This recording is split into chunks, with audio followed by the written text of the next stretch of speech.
As the last wisps of carbon dioxide vented from the freighter's cargo bay, Captain Markson gazed out at the desolate expanse of Mirabel 4. His ship, the Aurora's Hope, had limped into orbit around this godforsaken rock 3 days ago, her engines sputtering from a combination of old age and botched repairs. Markson's gut twisted with anxiety as he surveyed the barren landscape. This forsaken planet was their only hope for salvage and refit. Markson's thoughts were interrupted by a hesitant knock on the bridge door. "Enter," he called, his voice firm but tired. His chief engineer, Lisa Nguyen, slipped inside, a data pad clutched in her hand. "Captain, I've got the diagnostic reports on the engines." Lisa's usually cheerful face was drawn, her eyes red from lack of sleep. Markson's own exhaustion mirrored hers. They'd both been pushing themselves to get the Aurora's Hope back on its feet. "What's the verdict, Lisa?" he asked, bracing himself. Lisa's eyes dropped to the pad. "It's not good, sir. We've got cracks in the plasma manifold, and the fuel injectors are clogged. We can't risk a jump with her in this condition." Markson rubbed his temples, a throbbing headache taking up residence behind his eyes. He'd known this was a possibility, but the reality was no less devastating. "Get the repair estimate to me within the hour, Lisa. We need to know what we're facing." As Lisa nodded and departed, Markson's gaze drifted back to the view screen, where Mirabel 4's unforgiving landscape stretched out like an unforgiving grave. He couldn't shake the feeling they were running out of time and options. The hours ticked by like centuries as Markson waited for Lisa's report. His mind churned through the possibilities, each scenario more dire than the last. The ship's log, normally a symbol of his command, now seemed a cruel reminder of their predicament. He'd never thought he'd be stuck on a backwater planet, praying for a miracle. Lisa's return was heralded by a hesitant knock, the same as before. Marksons Gut tightened in Antizipation. "Enter," he called, his voice firmer than he felt.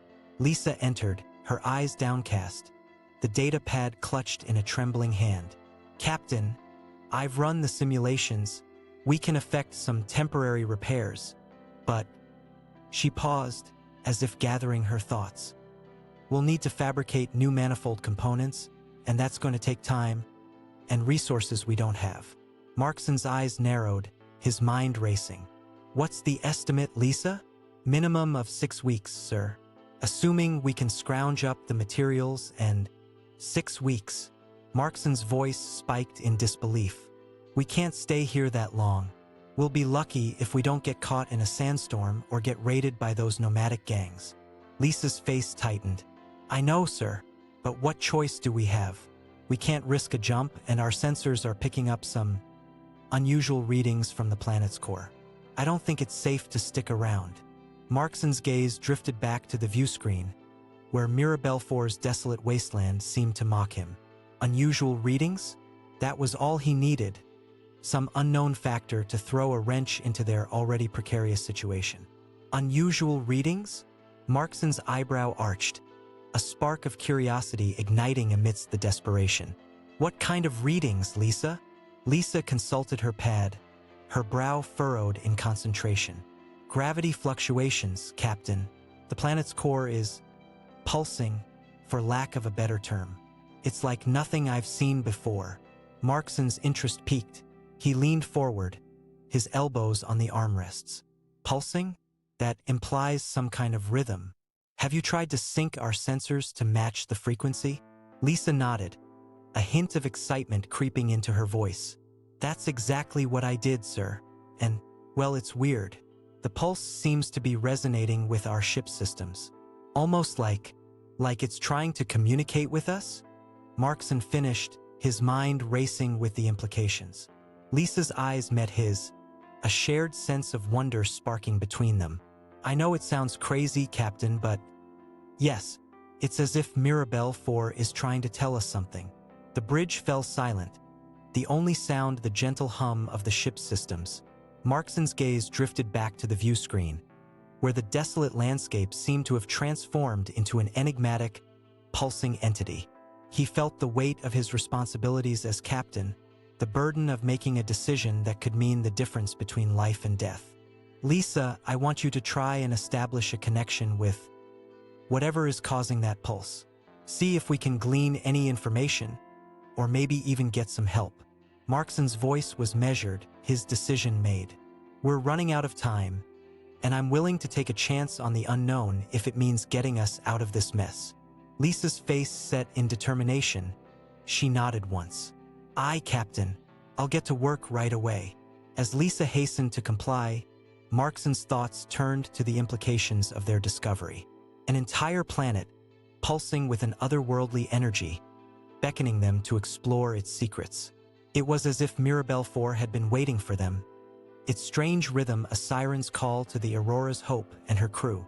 The hours passed, marked only by the steady hum of the ship's systems and the soft murmur of Lisa's voice as she worked her magic on the comms console. Markson's anxiety gave way to a simmering excitement, his mind racing with the possibilities. Finally, Lisa turned to him, a look of quiet triumph on her face. Captain, I've managed to establish a connection. It's not like anything I've ever seen.